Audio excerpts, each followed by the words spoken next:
Şu anda sizlerle beraber Kırıkdağ Köyü Harput Mahallesi'ndeyiz ve yerel halkın Hüseyin Melo diye tanıdığı aslında Hüseyin Akdoğan'ın bahçesinde çok güzel bir ortamdayız. Bildiğiniz üzere burada 30 yıllık bir emek ve yaklaşık 10.000 bağ üzüm var. Şu anda da yanımızda Hüseyin amcanın oğlu değerli abimiz Selahattin Akdoğan bizlerle beraber.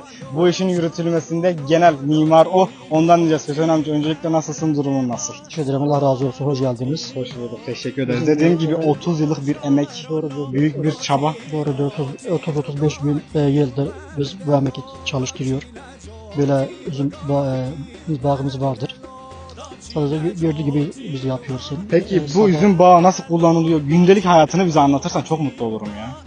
Günlük biz sabah erkek kalkıyor, alıyor, heykelye götürüyor. Ücretle satıyor, manava veriyor. Normal bakkala veriyor ve satıyor. Biz normal hayatımızda geçiriyor. Ya bu üzüm aslında Hakkari'nin böyle